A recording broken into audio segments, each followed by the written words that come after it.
There was the story this week about Liz Cheney last week I should say now, Liz Cheney losing her primary run to retake which would have been the first step in an attempt to retake her Senate seat. House of Reps seat, I should say. I lose track of these things half the time anyway. To a pro-Trump candidate who obviously was supporting everything that he's on about. Liz Cheney obviously has gone in hard against him, and this is kind of the result. She lost here.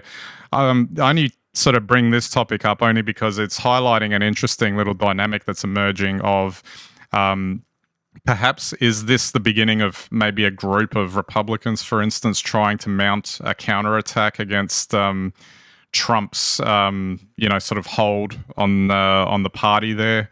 Is she going to be the one to lead it? Colloquially, she was called the daughter of Darth Vader, and which I thought was that's way over the top. But anyway, Democrats are kind of like saying, "Well, we're voting for her now," but she's still the option for sanity compared to what Trump's putting up.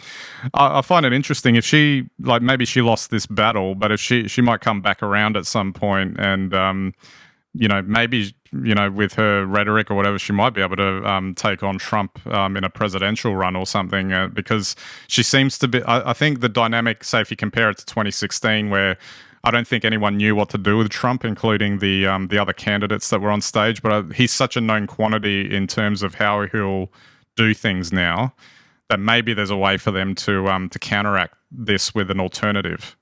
Well, maybe you'd hope so. I don't know. I just from my armchair, and I'm no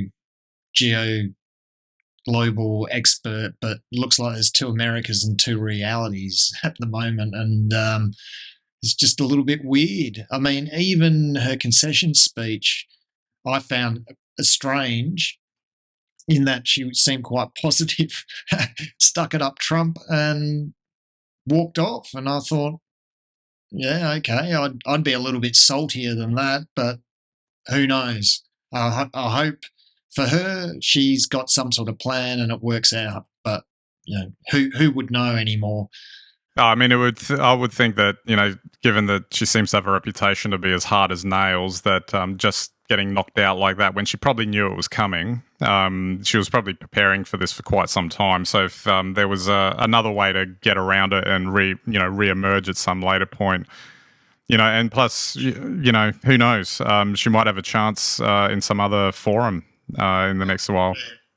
I agree. I just found it quite weird that she came out kind of quite strongly and said that she definitely would have won if she backed Trump.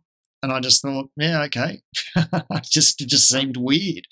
And I think that's kind of an indictment on where they're at the moment, regardless of how good, bad, indifferent, or whatever your support of or lack thereof of Trump.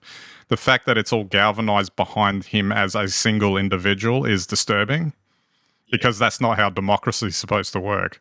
Particularly as he's acting, I guess, in more and more extreme behaviours or exhibiting more and more extreme sort of, I don't know, responses. It's just all very weird.